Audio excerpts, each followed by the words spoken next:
Good morning! For today's video ay gagawa tayo ng 100 pieces ulit na puto cheese. So, 1 kilo po itong gagawin natin para sa 100 na puto cheese. Actually, sobra naman po yan. So, ito na po yung ating 8 cups na all-purpose flour. So, isasama na natin dyan yung ating baking powder. Pati na rin po yung sugar. 3 cups lang po ang sugar na ilalagay natin dyan. Pwede naman po up to 4 cups pero 3 cups lang yung nilagay ko. 8 tablespoon naman po yung baking powder natin. May dumi.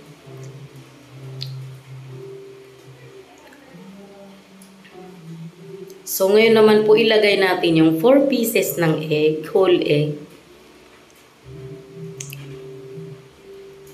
Binati ko muna bago natin ibubuhos para hindi na siya buo-buo. Ilagay na rin po natin yung 2 cans ng Alaska Evap. Kahit ano naman pong Evap, pwede. Pwede mo rin po itong i-replace ng fresh milk. So, by the way, ang 2 cups nga po pala niyan ay ang 2 cans ay equivalent to 4 cups. So, since 1 kilo po yung gagawin natin ngayon, hindi po enough yung 4 cups. Kaya, magdadagdag po ako dyan ng tatlong cups ng water. Kasi sobrang lapot naman po pag di tayo magdagdag ng water. So, mineasure ko pa rin talagang 4 cups po yung 2 cans. So, ngayon, lagay tayo ng tubig para additional 2 cups po. Then, 1 cup po ng palm oil yung gamit ko. Pero meron din ako ditong vegetable oil. Pero yung palm oil na lang yung ginamit ko for today's luto. So, medyo ginandahan natin yung luto natin ngayon kasi babayaran naman to. Hindi naman ito pangkain lang namin. Kaya, request yan by request na lagyan ng gatas na iba. Imbis na tubig.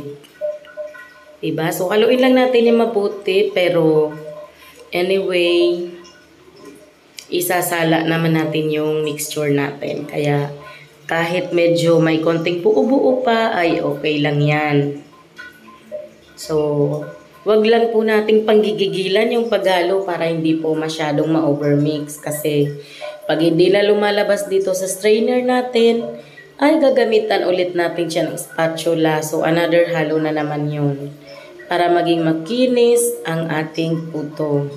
Actually, kung magaling ka naman mag-mix ng mga ingredients, magaling ka naman gumawa ng puto butter na hindi mo sinasala, wala naman pong problema kasi ang iba nga daw kahit 3 kilo, hindi na nila sinasala.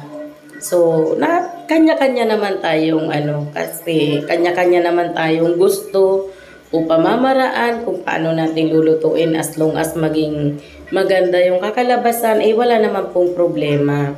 So, habang ginagawa natin to, naglalagay tayo sa mga molder, magpainit na tayo ng tubig sa steamer para pagkatapos nito ay kulong-kulo na yung tubig natin sa steamer, diretso na tayong steam.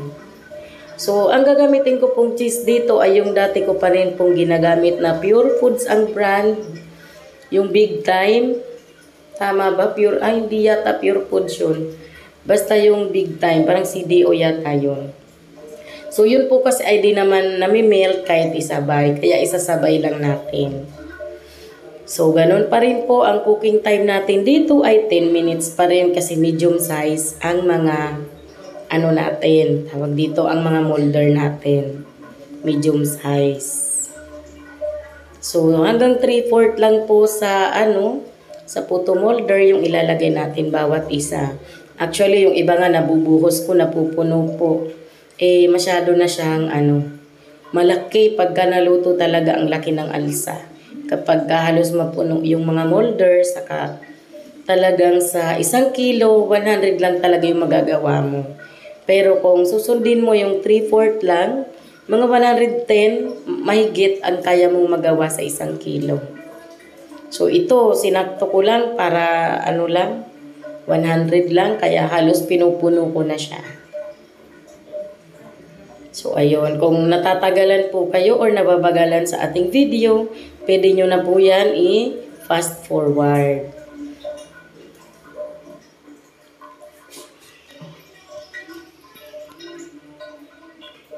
So ayan na, pwede na tayo maglagay ng cheese kasi na-slice na.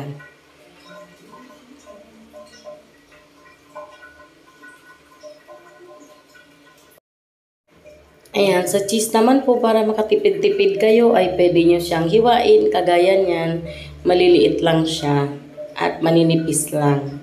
Kasi di naman kailangan makapal yung cheese natin. Basta magkaroon ng cheese kasi puto cheese nga po yung ginagawa natin. Pero pwede na rin po kayo na hindi maglagay ng cheese dyan. Ayos lang din naman po yan kung ayaw nyo maglagay ng cheese. Pero dahil puto cheese po ang in-order sa akin, kaya kailangan ko siyang lagyan ng cheese. Kahit medyo nagtaas na yung presyo ng cheese ngayon, meron naman mga brand ng cheese na di siya ganun kamahal. Kagaya ng Daily Queso, okay lang naman siya, masarap din naman. Pero hindi siya kasing mahal ng mga alam nating cheese.